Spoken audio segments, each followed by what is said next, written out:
내 원수 마귀는 이때도 힘을 써 모략과 권세로 무기를 삼으니 천하에 누가 당하랴. 내 힘만 의지할 때는 패할 수밖에 없도다. 힘 있는 장수 나와서 날 대신하여 싸우네. 이 장수 누군가 주 예수 그리스도 만군의 주도다. 당할 자 누구랴. 반드시 이기리로다. 이 땅의 마귀들 끌어 우리를 삼키려 하나. 겁내지 말고 섰거라. 진리로 이기리로다. 친척과 재물과 명예와 생명을 다 빼앗긴데도 진리는 살아서 그 나라 영원하리라.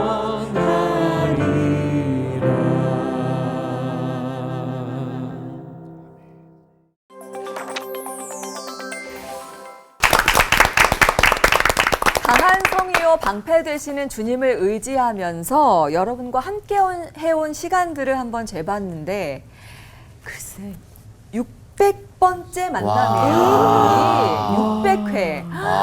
정말 제가 보면서 와 이거 진짜 실화인가라는 생각이 좀 들었는데 우리 다 같이 한번 박수 한번 주세요. 여러분 덕분입니다. 600회라고 제작진이 좀 어마어마한 욕심을 내서 오늘 주제를 잡았거든요. 오늘 내게 절실한 신앙개혁이라는 묵직하고 큰 주제를 잡았는데요. 함께 하실 분들도 말씀에 굉장히 정확하고 칼 같으신 지영훈 목사님과 차준희 목사님을 모셨고요. 그리고 특별히 손님을 모셨습니다. 루터 전문가 최주훈 목사님 모셨고요. 네. 그리고 교회사 전문가 장동민 교수님도 함께 오셨습니다. 어서 오세요. 네. 최 목사님과 장 교수님 오늘 또 첫 만남인데 저희 올포원 무슨 프로인 줄 알고 어떻게 좀 평소에 생각을 해오셨는지 궁금합니다. 일단 제가 여기 나온다고 그러니까 네. 저희 그 교인들이 네. 목사님 거기 가서 잘하셔야 됩니다. 왜냐하면 여기가 CBS에서 간판 프로그램이니까 잘 보셔야 됩니다. 네. 네, 그래서 마음의 준비를 단단히 하고 왔습니다. 네. 장 교수님.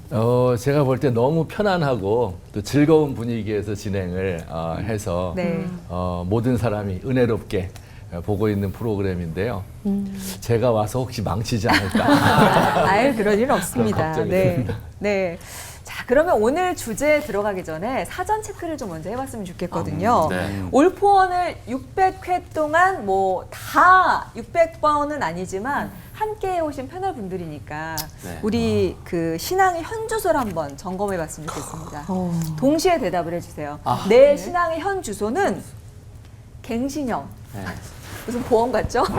정체형, 갱신되면 안 되는데. 태보형 중에 무슨 형이다. 오늘 현 주소. 자, 하나, 둘, 셋. 갱신형. 네. 뭔가 이렇게 아는 고개를 형. 갸웃갸웃 하게 될 것 같은데, 뭐. 네. 저는 그냥 아는 형으로 하면 안 될까요? 아는 형. 이거 저는 이 셋 중에 고르기가 좀 어렵네요. 그런가요? 정체형? 정체형? 네, 정체형. 오은 씨는? 별로 안 좋아하는 형인데. 저는 여기 없거든요. 노력형. 노력. 내가 뭐가 돼? 세개 중에 하나 말씀하세요. 네. 우리. 저는 전부 다요. 뭐예요 지금? 아 저는 뭐 네. 갱신도 되는 것 같기도 하다가 정체도 되는 뒤로도 것 같기도 갔다가. 했다가 또 퇴보되는 것 같기도 했다가 저는 올번 처음 시작했을 땐 정말 믿음의 겨자씨가 굉장히 작았기 때문에 그나마 이제 갱신형이 잘 맞아, 네. 맞아. 네. 맞아, 진짜. 정말 올번하면서 같이 굉장히 성장했거든요. 성실하게 성경 통독도 하면서 믿음을 또 맞아요, 키워나간 거 맞아요. 봤으니까. 물론 네. 말로만 지금 열심히 하고 있긴 한데요. 인정합니다. 네. 목사님들의 이상형은 이 셋 중에서 어느 쪽인지 한번. 뭐 저는 갱신형입니다. 네. 아는 형이 아니고. 네. 아무래도 갱신형 아닐까요? 네, 그렇죠. 신앙은 계속해서 개혁돼야 되고 앞으로 전진을 해야 된다고 하는 것이 맞기 때문에 네. 저도 갱신형. 네. 예. 예, 마찬가지입니다. 네. 갱신을 추구하는 정체형. 네. 네 분 아마 보험회사에서 굉장히 좋아하시는 거예요, 갱신형. 갱신형. 네. 자, 시청자 여러분도 오늘 이 시간 함께 하시면서 내 신앙의 현주소를 한번 점검해 보시는 시간 되신다면 좋겠고요. 일부의 설교는 종교개혁자 루터와 스페너의 관점에서 본 진짜 신앙개혁은 무엇인지 들어보도록 하겠습니다. 지영훈 목사님과 최재원 목사님이 준비하고 계십니다.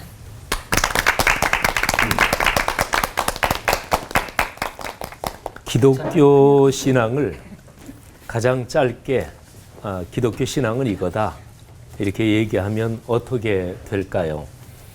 여러 가지 방법이 있겠죠. 근데 예수 그리스도 그분이 이 땅에 오셔서 문구까지 가르쳐 주신 기도문 그거 가지고 얘기하면 좋을 것 같아요. 주기도문이죠.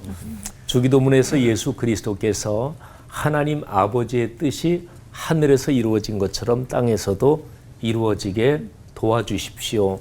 우리도 그렇게 헌신하겠습니다. 그러니까 하나님 아버지의 뜻이 이 땅에서 이루어지도록 헌신하고 사는 것, 이게 기독교 신앙의 중심이지요. 그러면 하나님의 뜻을 어디 가면 찾을 수 있을까요? 뭐 66권 성경이죠. 그러니까 제가 좋아하는 표현으로 말하면 기독교 신앙은 말씀이 삶이 되는 거다. 최초의 범죄는 하나님의 말씀을 어긴 것이었습니다. 그래서 타락, 죄가 세상에 들어왔죠. 그러면 구원은 타락한 거를 다시 거꾸로 돌리는 거니까 타락이 말씀에 순종하지 않은 것이었잖아요. 말씀이 삶이 되지 못한 거잖아요. 그러면 구원은 다시 말씀의 자리로 돌아가는 거지요. 그래서 하나님께서 당신의 아들 독생자 예수 그리스도를 이 땅에 보내주셨는데 요한복음 1장은 사람 몸을 입고 이 땅에 오신 하나님을 말씀이다 이렇게 얘기하죠. 태초에 말씀이 계셨다. 이 말씀이 하나님과 함께 계셨는데 이 말씀이 곧 하나님이시다. 그 말씀이 사람이 돼서 우리 가운데 오셨다 그런 거잖아요. 그러니까 이제 구도가 명백하지요. 타락, 말씀이 삶이 되는 그게 이제 망가진 거고 구원은 다시 말씀이 삶이 돼야 되니까 말씀 자체이신 그분이 이 땅에 오셔서 말씀이 삶이 되는 방법이 이런 거야. 말씀이 삶이 되려면 이렇게 살아야 돼. 그거를 예수 그리스도께서 보여주신 거죠. 성자 하나님이 세상에 오셨다. 말씀이 세상에 삶으로 오셨다. 근데 성령 하나님을 또 보내주시죠. 사도행전 2장에 성령이 강림하시잖아요. 근데 구약성경 내내 성령께서 역사하시고 일하신 거는 많이 나오죠. 근데 사도행전 2장에 성령이 오신 거는 그런 모든 거하고 본질적으로 틀립니다. 그러니까 성령께서 아예 이사 간다. 구약에서는 이제 역사하시고 다시 떠나시고 근데 그 사도행전 2장에서는 아예 짐을 싸들고 와서 살러 오신 거예요. 그때 이후로 계속 우리 믿는 사람들의 마음과 영혼의 또 신앙 공동체의 삶에 그리고 오늘의 세계의 이 상황에 이사 오신 거예요. 그러면 한번 머릿속에 들어오기 쉽게 성부 하나님께서 말씀이 삶이 되는 게 망가져서 타락한 세상에 다시 말씀이 삶이 되게 하시려고 말씀 자체이신 성자 하나님을 세상에 보내셨고 그리고 성령 하나님을 보내셨는데 성령이 하시는 제일 중요한 역할 말씀을 생각나게 하고 깨닫게 하고 살게 하신다. 이게 요한복음 14장, 15장, 16장에 보면 아주 명백합니다. 그래서 기독교 2000년 역사에서 교회 공동체 그리스도인이 약해지고 병들고 타락할 때마다 신앙의 선배들이 외쳤던 얘기가 있습니다. 말씀으로 돌아가자. 자, 말씀으로 돌아가자. 여기에서 가장 대표적인 사건이 2000년 기독교 역사에서 1517년에 일어난 종교 개혁입니다. 근데 제가 종교 개혁에 대해서도 어디 가서 얘기도 잘 해요. 바로 어제도 어디에 목회자들 모임 가서 얘기했고, 근데 이 자리에선 제가 얘기하기가 겁나요. 최주은 목사님이 계셔서 뭐 루터의 그야말로 전문가시고, 그거는 이제 최 목사님이 하실 거고, 저는 종교 개혁 이후에 종교 개혁이 1517년에 뭐 시작이 됐죠. 사회 역사적인 사건으로 개혁 운동 또는 개혁의 헌신은 뭐 1400년대 내내 있었고 기독교 2000년 역사 내내 있었지만, 근데 1517년 종교 개혁 이후에 150년 뒤에 또 강력한 갱신 개혁 운동이 일어납니다. 그게 바로 경건주의 운동이에요. 그 창시자가 필립 야콥 슈페노 목사입니다. 자, 슈페노 목사님이 오늘날의 교회가 약해지고 병들고 타락했다. 어떻게 하면 교회가 새로워지느냐? 그래서 얘기하신 것이, 제가 먼저 라틴어로 얘기하고 설명드릴게요. 라틴어는 그 당시에 식자들이 말하고 쓰고 대화하고 살아있는 언어였으니까 에클레시올라 인 에클레시아, 이는 영어 인하고 똑같아요. 에클레시아, 이게 교회란 뜻입니다. 에클레시올라, 라틴어 뒤에 올라가 붙으면 작고 예쁘고 소중한 걸 말해요. 그러니까 에클레시올라, 이건 작은 교회, 그러니까 교회 안의 작은 교회, 이 뜻입니다. 자, 이거는 모든 소그룹을 부르는 명칭 중에서 이게 뿌리예요, 교회 역사적으로. 이 표현이 2000년 교회 역사 모든 사료에서 최초로 등장하는 게 1675년. 아까 얘기한 슈페노 목사님이 어떤 신학자 분한테 보낸 편지, 라틴어 편지에 등장하는데, 그 맥락이 이렇습니다. 오늘날 교회가 너무너무 망가지고 타락했다. 이 교회가 갱신하려면 전체 성도가 모이는 예배 이런 거 외에 인격적인 교제가 가능한 소그룹 모임이 있어야 한다. 그게 바로 에클레시올라 인 에클레시아. 근데 이제 중요한 거는 소그룹 모임 모여서 뭐 하나, 그 컨텐츠, 내용이 중요하죠. 근데 경건주의 창시자 슈페노 목사님, 또 경건주의 운동 한 200여 년 동안 강력하게 진행됐던 그 경건주의 운동에서 소그룹 모임의 내용은 말씀을 묵상하고 말씀을 서로 나누고 그리고 찬양하고 기도하면서 삶이 바뀌어야 된다. 그러니까 말씀이 삶이 돼야 된다. 그래서 경건주의적인 소그룹 모임이 그게 이제 오늘날까지 오면서 이름이 다양하죠. 뭐 구역, 속회, 다락방, 셀, 가정 모임 등등. 근데 모든 소그룹 모임의 교회 역사적 뿌리는 바로 교회 안에 작은 교회 여기 있다 하는 거죠. 오늘날 소그룹 모임이 한국 교회를 말하자면 다시 한번 되살릴 그런 출구다. 이런 인식은 아주 일반적입니다. 근데 중요한 거는 소그룹 모임에서 말씀이 살아 움직여야 한다. 이런 거죠. 오늘날 한국 교회 참 어수선하기도 하고 또 걱정하는 사람들도 많고요. 그런데 하나님의 말씀이 삶으로 작동되도록 이 일에 더 많은 분들이 헌신하고 또 이 일에서 하나님께서 귀한 열매 주실 것이라고 믿습니다. 하나님 은혜 감사합니다. 2000년 기독교 역사에서 말씀으로 돌아가자 이 거룩한 운동에 헌신하셨던 신앙의 선배들 그 길을 따라 우리도 겸허하게 그 길을 걷게 하옵소서. 아멘. 한국 교회를 긍휼히 여겨 주옵소서. 예수님 이름으로 기도 올립니다. 아멘. 아멘.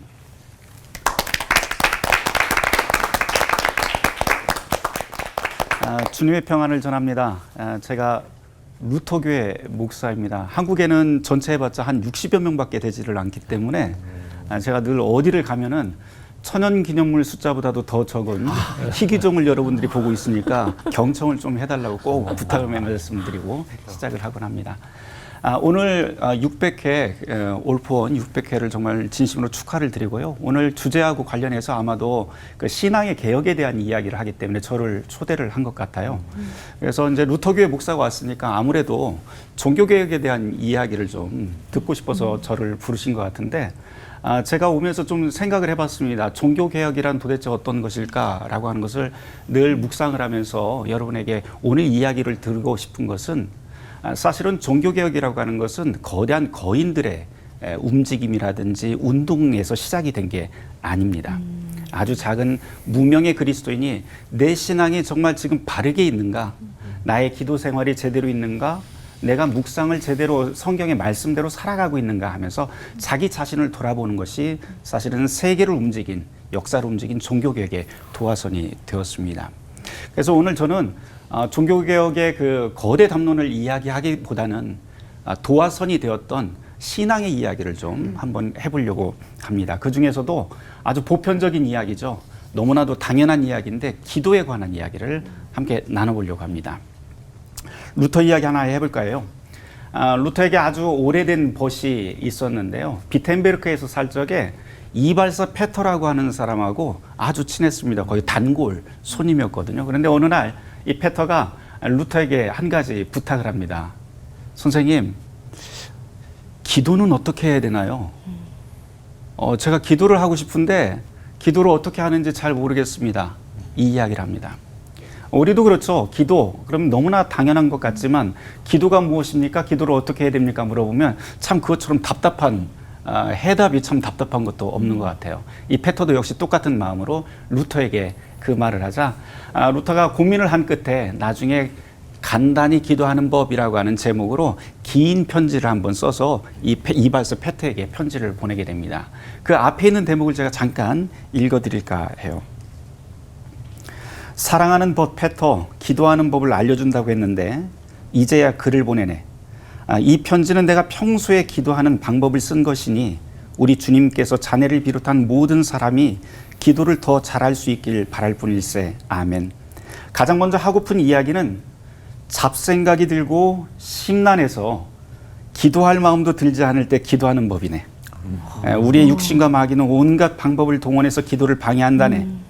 이럴 때가 오면 나는 그 즉시 간단한 시편이라도 집어들고 골방에 들어가든지 교회당으로 뛰어가 충분히 시간을 보낸다네.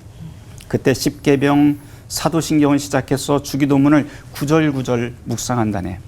더 시간이 주어지면 바울 서신과 시편을 읽는데 이때 중요한 건 어린아이처럼 또박또박 소리내어 읽어야 한다는 점일세. 무엇보다도 좋은 습관은 아침에 깨어나 기도로 하루를 시작하고 밤에는 잠자리에 들면서 하루를 기도로 마무리하는 것일세. 이때 매우 조심해야 될 것이 있네. 이런 생각은 잘못된 생각이네. 이거 마치는데 1시간도 안 걸린 텐데 이거 끝나고 기도할까? 이런 생각이 다른 일에 정신 팔리게 만들어서 기도를 멀리하게 만들고 정작 해야 할 기도를 아예 못하게 만든다네. 기도만큼 중요하거나 더 중요한 것 같은 일이 갑자기 생길 수도 있겠지만 사실 기도만큼 급하고 중요한 일이 또 어디 있겠는가?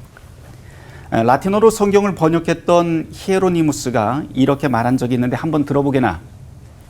신자가 하는 일은 뭐든지 기도다. 또 이런 말도 있다네. 성실하게 일하는 사람은 기도를 2배로 하는 것이다. 라고 이렇게 이야기를 해요. 제가 앞부분만 말씀을 드렸는데요. 루터가 해주는 이 조언 중에 첫 번째 이야기가 마음이 심란하고 기도할 마음도 생기지 않을 때 기도하는 법입니다. 심란한 때 여러분들 어디를 가시나요? 루터는 2군데를 이야기를 해요. 하나는 골방, 하나는 교회당을 이야기를 합니다. 이 골방은 예수님께서 산상설교를 마태복음 5장에서부터 7장까지 말씀을 하시는데 그 한 중간에 있는 6장에서 바로 이 기도의 이야기를 할 때 나오는 단어가 골방입니다. 헬라어로는 타마이온이라고 되어 있는데요. 예수님이 산상설교를 말씀을 하실 때 그 앞에 있었던 사람들은 너무나 가난해서 자기 집문을 다 열어놔도 도둑들이 들어와도 가져갈 게 없을 정도로 굉장히 가난했습니다. 그럼에도 불구하고 이 예수님께서는 이 골방을 들어가서 기도를 하라고 해요. 왜냐하면 이 골방 안에는 최소한의 생명을 지탱할 수 있는 기름 그리고 양식이 그 안에 저장이 되어 있었기 때문에 한 사람만 들어가서 문을 잠그고 그 안에서 있을 만한 곳입니다. 바로 예수님께서는 이 골방에 들어가서 문을 걸어 잠그고 하나님과 독대하는 기도를 해라 그렇게 가르쳐 주신 것이죠. 루터도 역시 바로 이 골방으로 우리에게 들어가라고 합니다. 두 번째로 교회당으로 가라고 하는데요. 뭐 교회당이 멋지고 거룩해서 그렇게 가라고 하는 것 아닙니다. 루터가 이런 말을 합니다. 교회는 거룩한 몸, 그리스도의 몸이고 그런데요. 친구여 생각해 보게나 자네 혼자 무릎 꿇거나 서서 기도하는 게 아니라네. 모든 경건한 그리스도인들이 자네 곁에서 그리고 자네 주위에서 서로를 위로하고 용기를 더하며 기도한다네. 하나님은 그런 기도를 결코 무시하지 않는다네 라고 이렇게 이야기합니다. 교회당이라고 하는 것은 그리스도의 몸으로서 함께 신자들이 함께 모여있는 공동체이기도 하고요. 함께 찬양하고 함께 기도하고 함께 말씀을 듣는 장소입니다. 그러면서 우리는 교회당에 들어가서 나 혼자 신앙을 하는 것이 아니고 함께 기도하는 사람들이 있고 함께 말씀을 읽는 하나의 똑같은 길을 가는 사람들이 이 자리에 같이 있다는 것을 확인하는 자리가 바로 이 교회당이죠. 그곳에서 내가 기도하는 것뿐만 아니고 남의 기도 소리를 들으면서 그 사람의 필요를 위해서도 우리가 중보할 수 있는 아주 귀한 자리가 바로 이 교회당입니다. 그래서 루터는 바로 이 두 곳을 이야기를 합니다. 1세기, 2세기 교부 중에 한 분이 이런 말씀을 합니다. 홀로 있는 신앙인은 그리스도인이 아니다. 홀로 있는 그리스도인은 그리스도인이 아니다. 그러니까 함께 더불어서 함께하는 신앙, 서로를 위한 기도, 서로를 위한 삶이 되어야 된다고 하는 뜻이겠죠. 이처럼 골방과 교회는 우리 신앙에 있어서 굉장히 중요한 하나의 기도의 장소가 됩니다. 페터가 보내는 편지를 읽어드렸는데요. 말미에 또 이런 말이 있어요. 신자가 하는 일은 뭐든지 기도다. 성실하게 일하는 사람은 기도를 2배로 하는 것이다. 특별한 설명이기도 합니다. 그런데 이 구절은 종교개혁이 꿈꾸고 있는 세상이 어떤 건지 아주 잘 보여주는 특별한 구절이라고 저는 생각을 해요. 우리가 기도하고 말씀 듣고 예배드리는 그 최종적인 목적이 무엇일까요?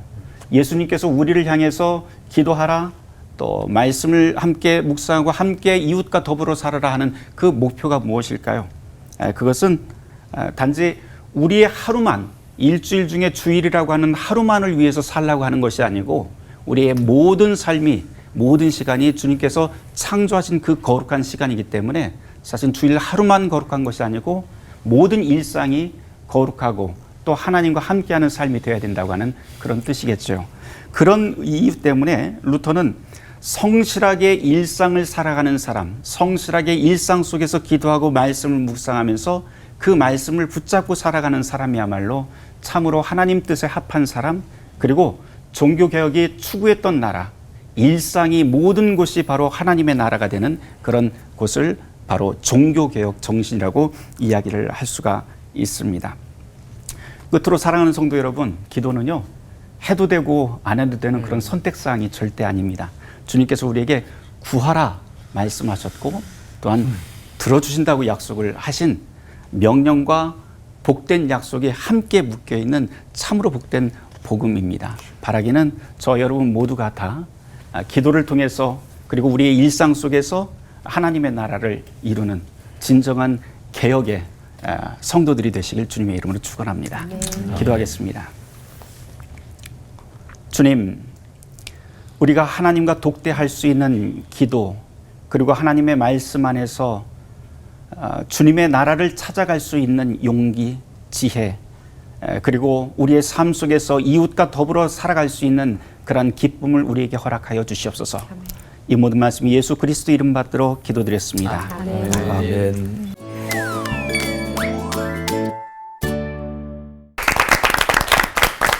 제가 오늘 인사드리면서 제작진이 600회 특집이라고 너무 어마어마한 주제를 잡았다라는 이야기를 했잖아요. 그래서 신앙개혁 하면 뭔가 좀 어마어마한 이야기가 나오지 않을까라는 생각을 했는데 두 분의 설교의 결론은 말씀 보고 기도해라 였습니다. 매일 하던 거고 너무 뻔한 거 아닌가, 잘하는 얘기 아닌가라고 생각을 하시는 분이 계시다면 그걸로 안 바뀌는 내 모습이 바뀔까라는 의문이 드신다면 오늘 문답 토크 기대해 보셔도 좋을 것 같습니다. 안 바뀌는 내 모습이 아니라 사람들이 다 이러지 않았으면 좋겠어요. 쟤는 왜 안 바뀔까? 그러지 않았으면 좋겠어요. 그렇죠. 지영은 목사님이랑 최지훈 목사님께서 그거 아세요, 여러분? 두 분이 같이 공동 집필하신 책이 있으십니다. 두 분이. 네, 말씀이 삶으로. 종교 개혁자들이 바라본 신앙 개혁에 관한 책을 공동으로 내셨어요. 네. 그래서 궁금한 게 있습니다. 네 분께. 이제 특별히 두 분께 더 궁금한데 중세 시대 때 사실은 누구나 성경을 읽을 수도 없고 또 특별한 권력층에 의해서 면죄부를 파고 사고 파는 그런 시대였잖아요. 그러면 사실은 그때도 굉장한 어떤 교회가 이러면 안 된다라는 그런 타락한 시대라고 바라보고 종교 개혁이 일어났는데 그러면 그때의 시대와 지금의 시대의 신앙적인 부분을 바라본다면 어떤 시대가 더 문제가 있다고 보세요? 글쎄 저는 500년 전 그러니까 중세 시대 때 살아보지를 않아서 정확하게 판단은 좀 어렵겠지만 16세기 종교 개혁이라든지 이런 교회 역사를 공부하다 보면 한 가지 느낄 수 있는 것은 그 당시에 종교 개혁이 되면서 꼭 하고자 하려고 했던 목표가 있다면 제 말로 보면 스스로 성경을 읽고 스스로 고민하고 스스로 행동하게 만드는 것. 이게 이제 종교 개혁의 가장 큰 메시지라고 저는 그렇게 이야기를 합니다. 그거를 거꾸로 놓고 보면 중세시대 때는 그렇지 않았다는 거거든요. 누군가 가르쳐주는 대로만 움직이고 누군가 하라는 대로만 움직였다. 자율적인 인간에 대해서는 그렇게 생각을 못했고 교회가 그렇게 하다 보니 여러 가지 문제가 생겼고 개혁을 할 수밖에 없었던 게 16세기 종교개혁이에요. 그런데 그 모습을 오늘날 현대 21세기 한국교회로 옮겨놓으면 그다지 변한 것 같지는 않다 그런 생각을 참 많이 합니다. 왜냐하면 우리 교회에서 뭐 성경 통독 프로그램이라든지 성경 공부는 참 많이 하지만 여전히 우리는 스스로 성경을 보면서 스스로 질문을 만들어내고 그 말씀을 가지고 내가 이렇게 살아야겠다 그러면서 실제로 움직이는 그런 모습들은 과연 우리한테 있는가. 이런 건 좀 자성을 하면서 좀 돌아봐야 되는 대목이다. 그래서 중세시대나 지금이나 약간의 얼굴은 달라졌지만 그다지 변하지 않은 것 같다. 그런 좀 암울한 생각을 좀 가지고는 있습니다. 네. 예레미야로 끌고 오면 예레미야가 40년 사역을 하거든요. 예레미야의 일성이 예레미야 7장 성전설교 이후에 한 말이 있어요. 그때 우상숭배를 이야기해요. 그리고 예레미야 44장이 40년 사역을 마감하면서 이집트에서 마지막 설교예요. 똑같은 설교예요. 1계명. 우상숭배. 40년 동안 안 변한 거예요. 그걸 보면서 맨 마지막 말이 누구의 말이 진리인지 너희가 알게 될지나. 그리고 끝나거든요. 그거 보면 40년이라는 세월에도 청중들은 변화가 없는데 그때 당시 문제가 1계명이었어요. 하나님 외에 또 다른 것들을 섬기는 것. 근데 그 1계명의 문제는 구약시대나 종교개혁 시대나 오늘이나 다르지 않거든요. 하나님과 더불어 뭔가를 섬겨요. 그게 권력이고 그리고 성이고 그리고 물질이잖아요. 그렇잖아요. 이것들은 시대를 달리하면서 다른 가면을 쓰면서 계속 나타나고 늘 똑같은 문제를 우리는 싸우거든요. 우린 죄인이고. 그래서 제가 보기에는 구약이나 종교개혁이나 오늘이나 다르지는 않을 것 같아요. 네. 예, 저도 똑같이 생각을 합니다. 우리 성경을 종교개혁 시대 전야에는 라틴어로 돼 있어서 일반 대중들이 성경을 읽을 수가 없었죠. 지금은 이제 성경이 각 집마다 다 있고 우리 모국어로 읽을 수 있고 유튜브로 항상 듣고 있는데 중요한 것은 성경을 듣는 게 중요한 게 아니라 그 말씀이 내 속에서 살아있어야 되는 거죠. 내 말이 너희 안에 거해야 된다. 그 말을 통해서 내 마음이 변하고 그리고 그걸로 내 삶이 바뀌지 않으면 그 어느 시대나 말씀이 있건 없건 관계없이 다 개혁이 필요한 시대라고 생각합니다. 저는 말씀을 들으면 들을수록 저희 그 신앙이 굉장히 부끄러워지는데요. 그 최준 목사님께서 얘기를 하셨잖아요. 그 루터가 친구 버트한테 기도하는 방법을 몇 가지 이제 짤막하게 얘기를 해주셨는데, 그 루터가 가르친 기도법과 그 당시 중세교회에서 가르치던 기도법이 그럼 많이 달랐는지 좀 궁금합니다. 네. 굉장히 좀 날카로운 질문이신데요.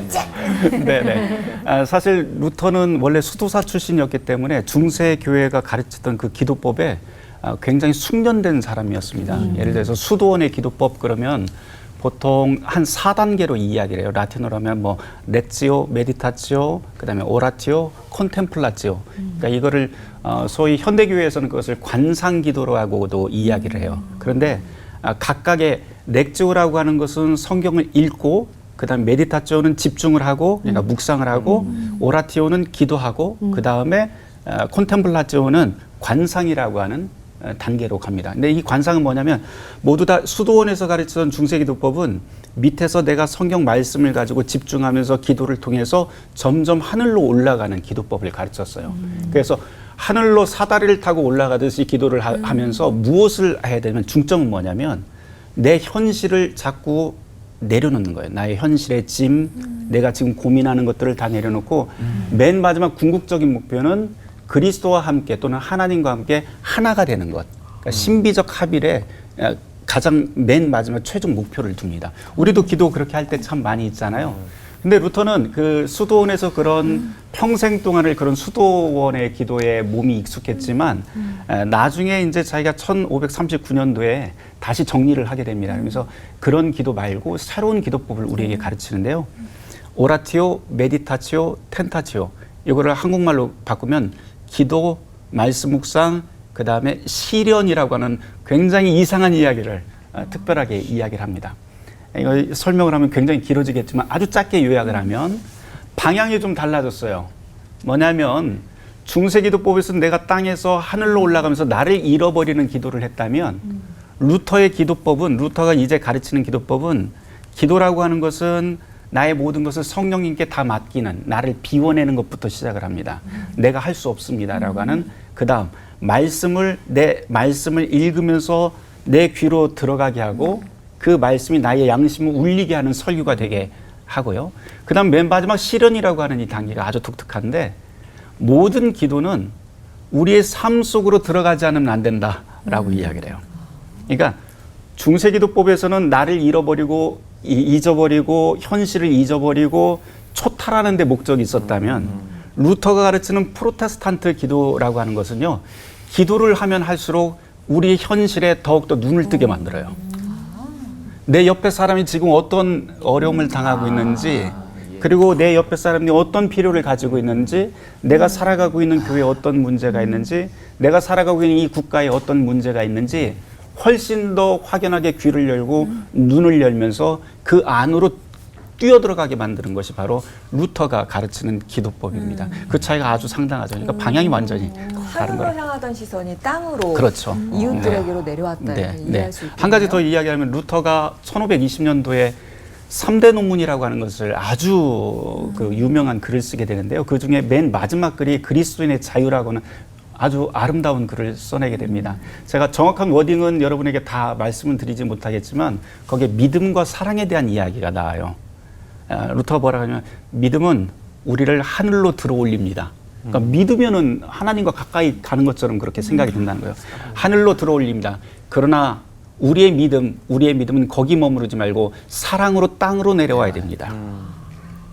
믿음은 하늘로 올라가지만 사랑은 우리를 땅으로 내려오게 한다면 나를 통과하여 이웃 안으로 들어가게 만듭니다. 예수 그리스도는 바로 그 이웃 안에 당신의 얼굴을 드러내 보여주십니다. 이런 표현을 써요. 그러니까 루터의 종교개혁이 가지고 있는 진짜 핵심은 뭐냐면 우리를 하늘 위로 있게 만드는 것. 그러니까 이 땅의 현실을 잊게 만드는 것이 아니고 바로 내가 이 땅에서 살고 있다.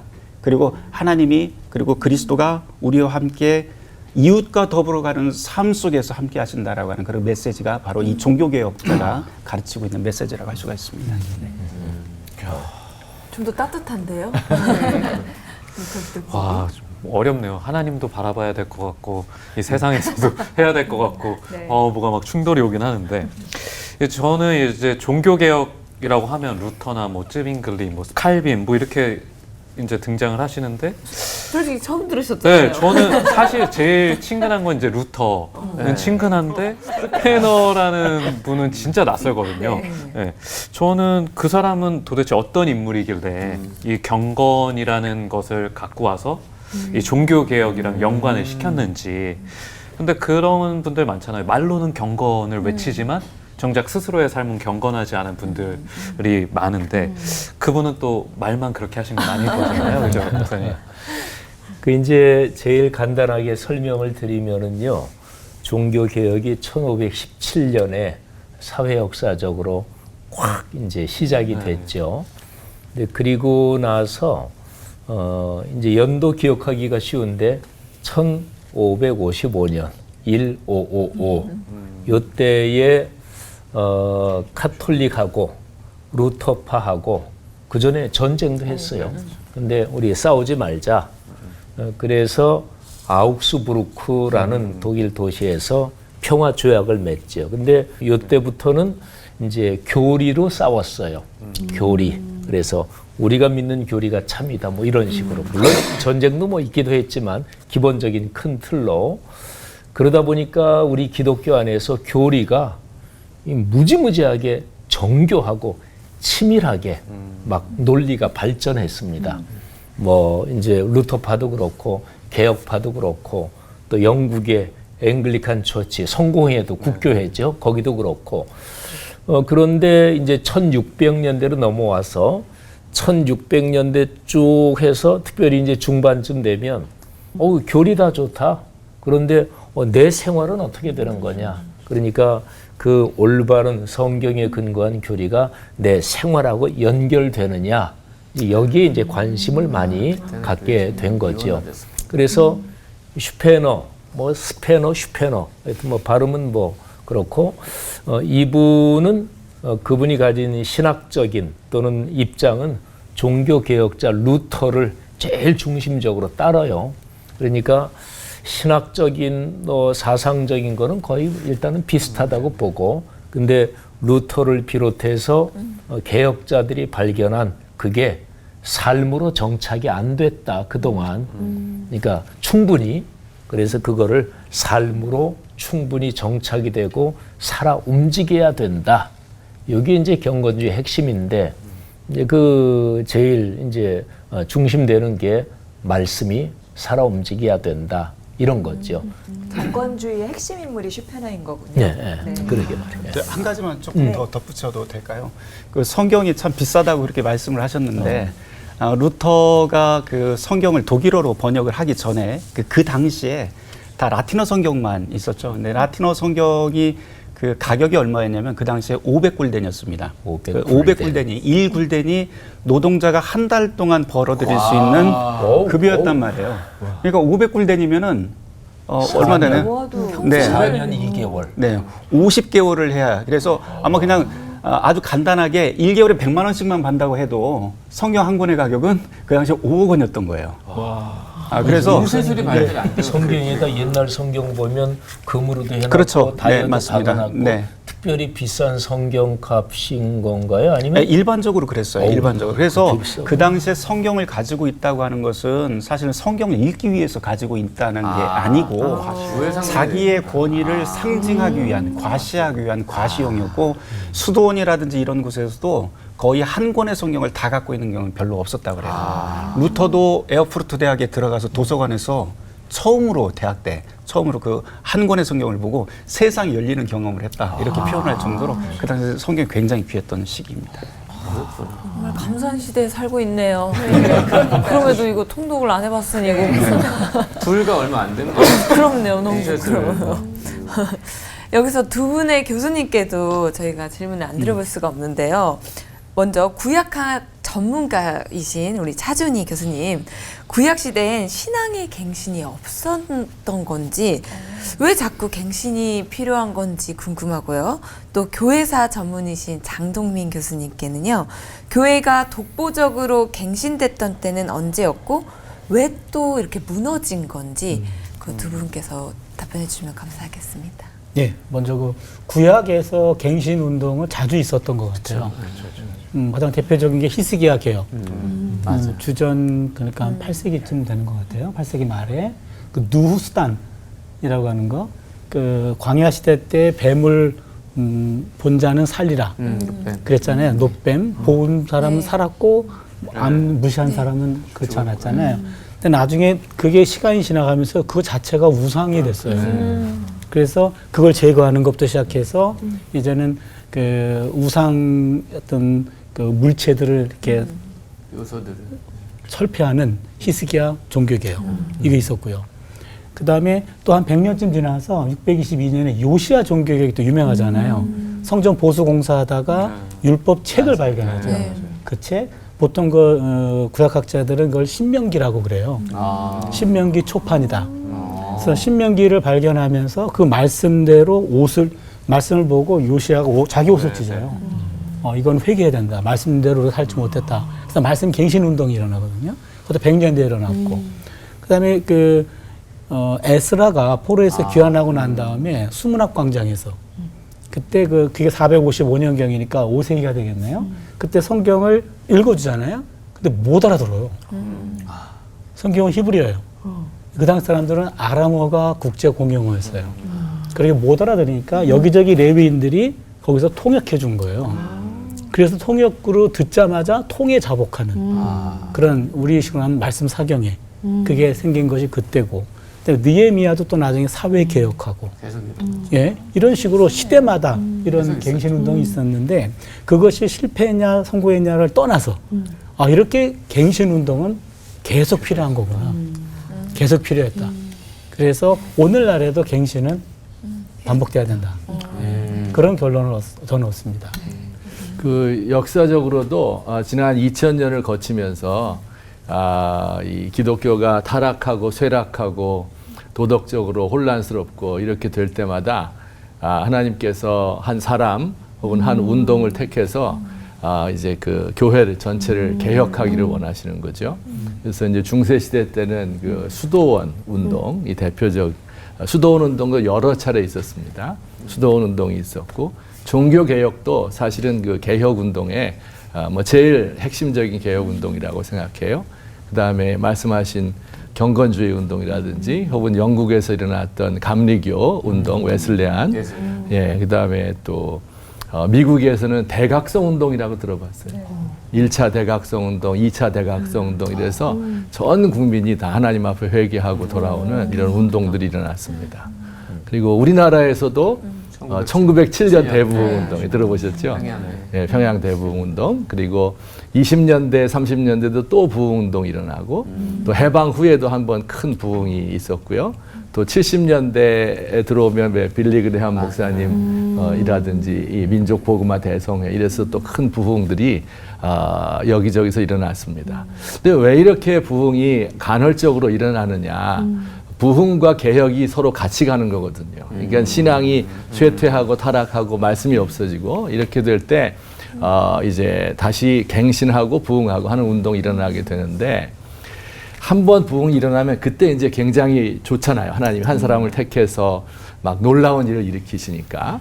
근데 이게 한 세대가 지나면 이게 제도화가 되는 거예요. 이 사람이 우상이 되고, 아까 그 누후수단 얘기 잘해주셨는데 모세 때는 그게 바라보아서 구원을 얻는 징표였잖아요. 근데 그게 나중에는 와 이거 보면 병 낫는다, 이거 만지면 애기 낫는다, 뭐 이런 식으로 해서 요 자체가 우상이 된 거예요.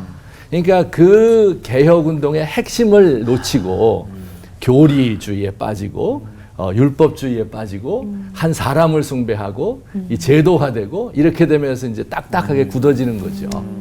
그래서 다시 개혁운동이 필요했고, 지금이 바로 우리 대한민국이 그런 시대다 이렇게 생각을 해서 아마 이 프로그램을 이렇게 마련한 것 같습니다. 그래서 그 개혁운동은 신앙운동부터 시작되는 거다. 이게 이제 우리의 핵심이 되겠습니다.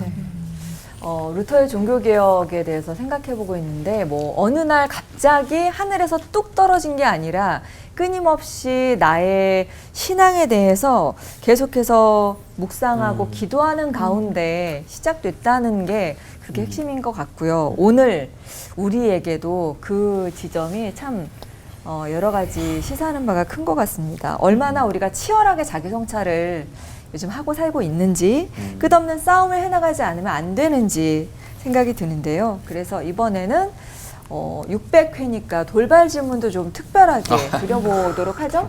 네, 제가 준비했습니다. 네. 돌발 돌발이에요. 진짜 돌발. 엄청 기다렸어, 엄청 기다렸어. 목사님 네 분과 우리 올폰 식구분들 동시에 대답해 주시면 진짜요? 좋겠습니다. 동시에 대답해 주시고 부연 설명도 부탁드리겠습니다. 신앙의 정체기에 빠져 헤맬 때 머리를 한 방 맞은 것처럼 엄청난 신앙의 도전을 받은 사람이나 말씀이 있었다, 없었다. 하나, 둘, 셋. 있었다. 네. 다 있네. 목사님들부터 그럼 들어볼까요? 장 저부터요? 교수님부터. 네.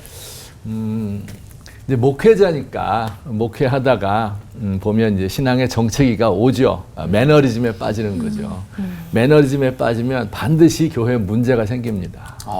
그러니까 사실 모든 교회의 문제는 목회자에부터 시작된다고 보면 뭐 틀림이 없습니다. 그래서 우리 교회에도 이제 문제가 생기고 또 이제 그 문제의 상당 부분의 책임이 저에게 있고 제가 이제 기도를 하는데 얼마나 낙심이 되는지 우리 주님께서 너에게 내 양을 먹이라 이렇게 했는데 양들이 막 다 흩어지고 있거든요. 그러니까 얼마나 괴로워서 낙심이 되고 내가 목회할 만한 사람이 아닌가 보다. 목회를 그만두는 게 여러 사람 피곤하지 않게 하는 것 같다. 이렇게 낙심하고 있었는데 이제 기도 중에 말씀이 생각이 났어요. 그래서 얼른 성경을 찾아보니까 사무엘상 30장 6절 말씀인데 거기 이렇게 돼 있어요. 다윗이 크게 군급하였으나 이 말은 다급했다 그 말이에요.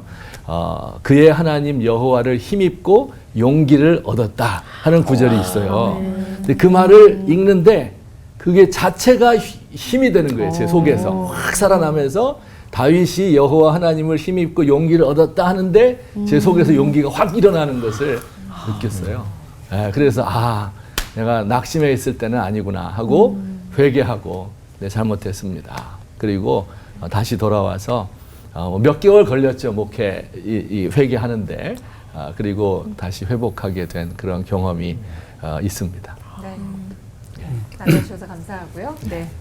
저 선생님 이야기를 잠깐 해야 될 것 같아요. 선생님이 이제 루터 전공자이셨고 또 제가 사실은 선생님 밑에서 처음에 한국 사람들이 뭐 독일어도 처음에 못하고 그래서 말씀 그대로 저도 웃기만 하고 입 다물고 뭐 이러다가 굉장히 힘들게 한 2년 동안을 그렇게 살았던 것 같아요. 또 처음에 갈 적에 아무것도 모르고 가는 바람에 입학 거부가 된지도 모르고 독일을 가서 매우 힘들었고 경제적으로도 너무 힘들게 이제 생활을 하다가 나중에는 이제 한계가 왔어요. 그래서 한국에 들어오려고 마음을 먹었었던 적이 있고요. 그랬다가 아주 드라마틱하게 제가 썼던 한국에 들어가기 전에 요약을 한 40페이지 글을 선생님한테 보내서 그게 어떻게 또 그 당시 칼하임 학술재단에 이게 선정이 돼서 제가 그 이후로 한국에 와서도 한 5년 동안 생활비를 거기에서 받을 정도로 그렇게 이제 생활을 아주 편안하게 할 수 있었습니다. 근데 이제 그렇게 어려울 적에 선생님께서 장학금을 주겠다고 저쪽에 했더니 카라임 학술재단에서 제 글이 선정이 됐다고 이제 저한테 말씀을 해줘서 너무 깜짝 놀랐죠. 왜냐하면 한 2주 후에는 제가 가야 되는 상황인데 한국에. 그래서 선생님한테 너무 고마워서 선생님한테 해드릴 게 없는 거예요.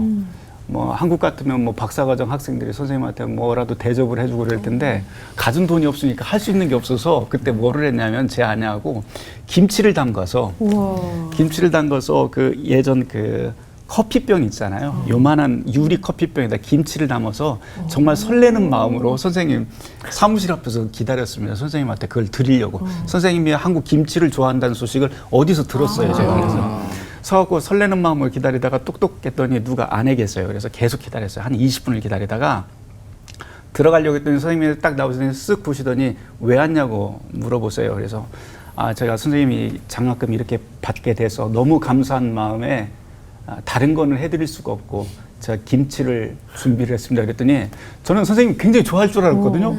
갑자기 화를 내시더니 냉정하게 얼굴이 싹 굳더니 하신 말씀이 이거 김치 하는데 시간은 얼마나 걸렸습니까? 그래서 한 하루 정도 걸렸습니다. 돈은 얼마 들었습니까?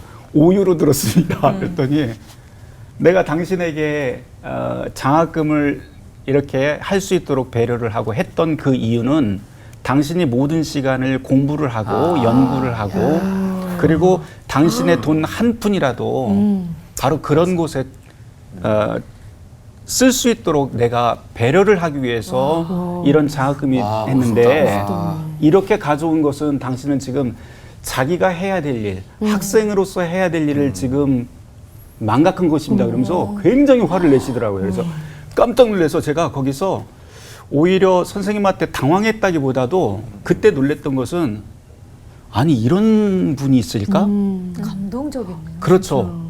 그래서 그 자리에서 김치병을 들고 복도에서 펑펑 울었던 기억이 있어요. 그런데 선생님이 보고 너무 불쌍했던지 이렇게 껴안아 주시더니 김치는 가져갈게. 그러세요. 나중에 이제 몇 년이 지난 다음에 선생님이 그런 말씀을 하세요. 정성을 봐서. 내가 교수로서 살아가는 것보다도 나에게 더 중요한 일이 있는데 그건 그리스도인으로서 살아가는 겁니다. 근데 그리스도인으로서 산다고 하는 것 그것은 다른 것이 아니고 무슨 특별한 일이 아니고 자기에게 하나님께서 주신 일들 그 일들에 최선을 다하면서 살아가는 게 그리스도인으로서 하나님 앞에 살아가는 겁니다. 이런 말씀을 해주세요. 그래서 그래 나도 우리 선생님 같은 사람이 되야겠다. 다른 어떤 특별한 시간, 특별한 것들을 추구하면서 살기보다는 나에게 주어진 그 일상, 나에게 주어진 일들을 참으로 소중하게 여기면서 사는 것이 진짜 그리스도인의 삶이구나 하면서 제가 크게 깨달은 바가 있습니다. 아까 그런 기억이 있네요. 설교하셨을 때 네. 기도를 2배로 하는 것이다. 자신의 일을 맞습니다. 열심히 하는 거. 네. 그걸 몸으로 보여주십니다. 그 이야기가 거기에 숨어 있어요, 사실은. 그렇군요. 네, 네. 맞습니다. 말씀이신 하나님과 또 우리의 삶을 어떻게 연결시켜야 하는가란 질문으로 오늘 시작해 봤고요. 오늘 이 시간을 통해서 세상의 큰 변화를 이끌어내기 전에 나 한 사람의 신앙을 좀 더 바로 세우고 싶다는 생각이 좀 들었습니다. 600회 특집 1부 함께 하셨고요. 다음 시간 2부에서는 당신의 신앙을 점프하라 라는 한 걸음도 성장하는 시간을 한번 기획해 보도록 하겠습니다. 오늘 기대하면서 끝인사 외쳐보도록 하죠. 네. 퇴보 정체하는 신앙이 아닌 갱신하는 신앙으로 성장하면서 하나 되는 시간.